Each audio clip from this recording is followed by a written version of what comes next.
All right, this is a quick tutorial on the assignment for this week, but most specifically on the part about adding an EQ and using the EQ in Pro Tools, one of the tracks. So if you remember, this is the session that we had from today. It's got the Bloomline pair and the SM81 recordings both in it. I want to remind you that you can match the volumes visually by turning one up, and I'm going to turn this one down a little bit because it does clip a little bit to get them to be about the same level just visually. That'll help you in switching back and forth to hear the differences between the two. Now we know how we did this. You guys can read the assignment, and it explains exactly what we did in class today and how to get this far. That shouldn't be a problem. But the adding of the EQ thing, I wanted to provide a tutorial for you to reference. So that's what we're going to do here.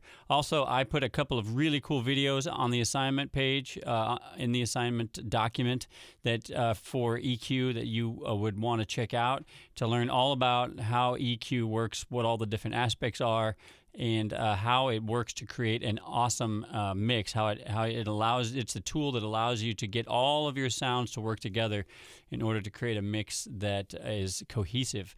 So here we go. As I said in the assignment, just pick one of these to add the EQ to. I listened to both of these and I like the SM81s for this, so I'm going to go ahead and mute the Bloomline pair, and I have just the SM81s. Let's give a listen. All right, so that's pretty cool. There is no EQ on this at all. It's completely flat as we recorded it, and it's got kind of a twangy, kind of a hard sound to it, but that's pretty cool. So I'm going to go ahead and take it a bit further and give it a country sound. So a country sound is usually indicative of a very bright sound with no low end, and it really cuts through a mix, and country music tends to be bright and happy sounding, so to speak. So let's go to the inserts column here, and I'm going to go to multi-channel plugin since this is a stereo track. I'm going to select EQ, and I want you to select the EQ3 7 band. It will be stereo, of course, because this will be available to you in your Pro Tools first setups on your laptops. So I'm going to put this here, or I can see it. Now you'll see that the in buttons, if they're not lit up blue, that means that band is not active. If they are lit up blue, that band is active. So the first thing I want to do is listen to the track and decide on some of the things I want to do to give it a country sound. Cool. Well, right off the bat, I know I don't need any low end, so I'm going to go ahead and turn on the high pass or low cut, and I'm going to increase the amount that it cuts to 18 dB per octave. Well, let's go with 12. It just kind of snaps around. And then I'm going to bring that frequency up to 100 hertz. Remember, the human voice kind of doesn't produce anything below 100 hertz. We certainly don't need our piano to do that in a country song. I'm going to sweep this while it's playing now until we start to really hear it. Right there. Now you heard the piano get really thin there, about 260 hertz. So I'm going to take it back down. I'm going to land right there around 150. And I'm going to do that. Let's go a little bit higher. I'm going to do that because I want the piano to sound like a piano. I don't want it to sound thin, but I really don't want any of that low-end stuff because I want it to have to fit into a country-style mix. That's just what I'm deciding to do for this tutorial. So now I've got my high pass turned on, or low cut, but it's typically called a high pass because it's passing all the frequencies above the point where it's rolling off.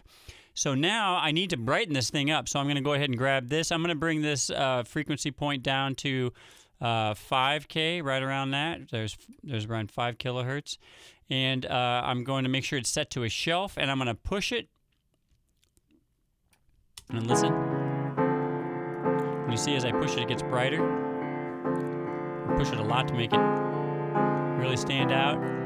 But check it out, I'm not going to push it that far. I'm going to push it maybe 8 dB here, but I'm going to grab the Q, the width thing, and you can see the curvy point here. As I turn that, I'm going to widen that out. That's going to soften. That edge is going to soften. See how it does that? I'm going to play the track again.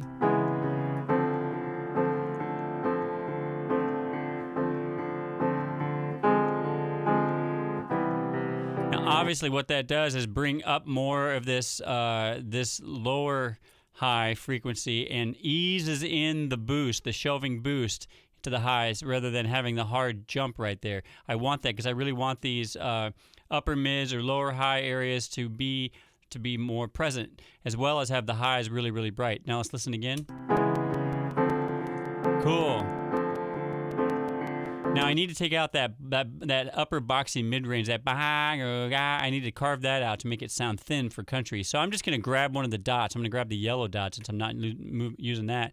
And I'm going to move it into that area. Some EQs that we also have here show the frequencies of the sound poking up here on a little frequency spectrum readout. This EQ doesn't have that, but we're going to stick with this EQ because it is generic to all Pro Tools, and so you will have it. Whereas the one that has the frequency readout, you won't necessarily have on your Pro Tools first. Well, you won't have it, so it won't translate well. If you want to play around with that, feel free to select different EQs over here, but for the assignment, I'd like you to use this one.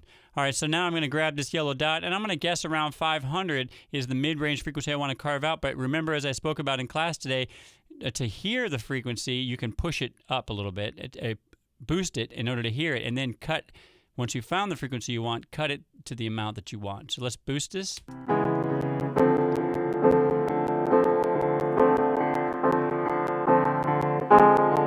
Right there, that's that honky upper mids. I don't like that. So I'm going to go ahead and cut that. That's about 740, 750. That's great. Now remember, this is where it was, flat. Start again.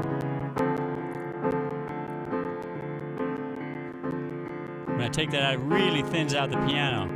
That's going to help it sit really nicely in a country mix. Now the Q here, I can narrow that. And you see it does different things. If I widen it, it makes the piano really thin.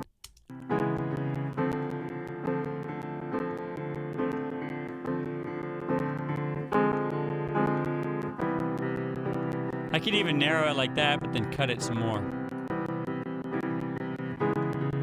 No, I don't like that. I'm going to undo. Oh, not undo.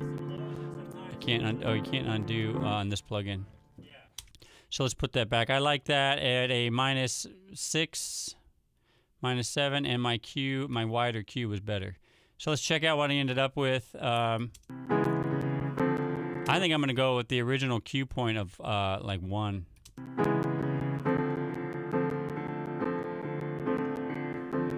All right, we'll go 125, 120, 130. I'm just going to set it. 1.2. Boom. There it is. So that's my piano EQ. Now check it out. When I play some of these other parts where Nick played louder, it's got a really cool country sound to it. I'm going to widen this Q actually. Make it a 1. Listen to that. And then I'm actually going to roll this Q back a little bit to give it some more boosting here in this midsection. Yeah, that's a good country sound. It's going to cut right through. So now let's bypass the EQ plugin. Listen to what the sound was before we started.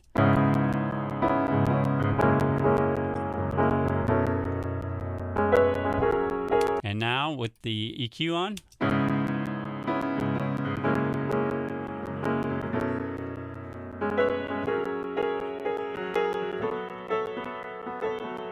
That's pretty good. Anyway, we could tweak that a little bit more depending on what was played and what the track is, but that's pretty much how that works. And then I want you to bounce the whole thing with the EQ on, just like we're listening to it now, and save that as a separate file. So you'll end up with 3 files.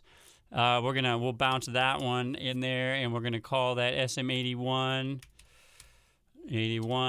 with EQ, like that, with EQ, and it's going to go into the bounce files folder.